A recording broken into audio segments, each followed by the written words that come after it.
This morning, Deacon Brian Chevalier was supposed to be here, but he had a death in the family, so if you could pray for him. So our gospel says to have mercy.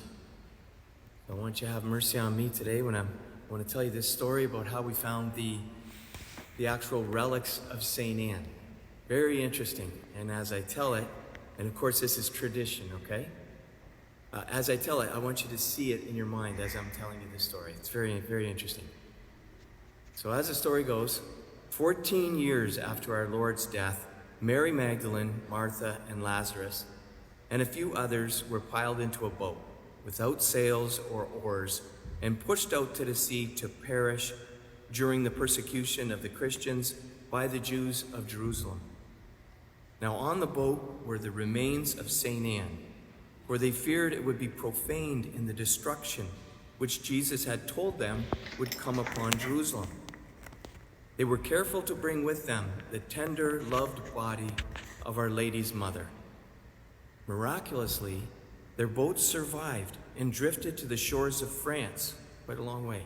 And this is where the group of saints buried St. Anne's body in a cave in a place called Apt, A-P-T, which is in the south of France.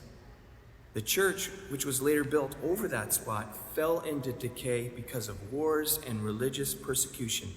And as the centuries passed, the place of St. Anne's tomb was forgotten. With the long years of peace, though, that King Charlemagne enabled, the people could now rebuild a magnificent new church on the site of the old chapel at Apt. Painstaking labor went into the new building, and when the day of its consecration arrived, which was on Easter Sunday, 792, almost 800 years later, Charlemagne the king had no idea what was in store for him. At the most solemn part of the ceremony, a boy of 14, blind, deaf, and dumb from birth, to the amazement of those who knew him, completely distracted the attention of the entire congregation by becoming suddenly, tremendously excited. He rose from his seat, walked up the aisle to the altar steps, and to the surprise of the whole church, struck his stick again and again upon the single step. His embarrassed family tried to lead him out, but he would not move. He continued to frantically pound the step, trying to relay a message. All the people looked to the emperor and said, and he, the emperor, apparently inspired by God, took the matter into his own hands. He called the workmen to remove the steps. A subterranean passage was revealed directly below the spot where the boy's stick had indicated. The king, the priests, and the boy went down into it. They made their way in the dim light of candles and came upon a wall that blocked further advance.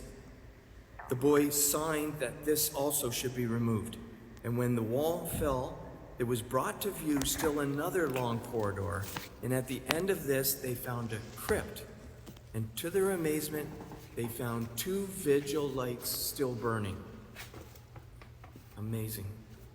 As they stood before the vigil lights, it suddenly went out, and the deaf, dumb, and blind boy was healed, and he immediately began to cry out, "It is she, it is she." The crypt at last was open, and a casket was found within it. In the casket was a winding sheet, and in that were the relics, and upon the relics was an inscription that read, "Here lies the body of St. Anne, Mother of the Glorious Virgin Mary." The winding sheet was noted to be of Eastern design and texture. King Charlemagne and all those there remained a long time in prayer. The emperor had an exact and detailed account of the miraculous finding drawn up by a notary and sent to Pope Adrian with an accompanied letter from himself.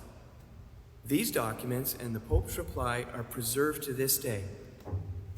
And as you can see, my wife's got printed out some pictures over there of the actual church, the Cathedral of St. Anne in southern France. You can see where the They went right under the altar where they dug and found the crypt. There's an actual copy of the letters from the king to the pope and the pope to the king. And the actual first steps they found. Very interesting. If you have time at the end, go by and look at that. Many papal bulls have attested over and over again to the genuineness of St. Anne's relics at Apt. Countless cures and conversion have taken place at the shrine, where the greater part of the relics is still reposed. St. Anne was privileged to be the mother of God and the instrument of the Immaculate Conception. Probably the most amazing thing that's ever happened, the Immaculate Conception, right there in St. Anne's womb.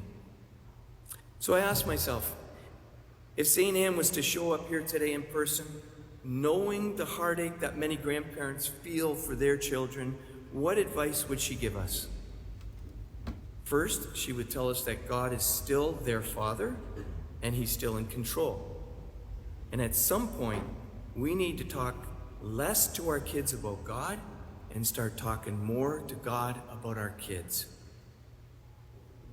And if you're going to bring up God with your kids, tell them your story. Tell them some personal story of yours and how you would never have made it through without God. Tell them your story, how He is your peace in times of trouble, and then just leave it alone.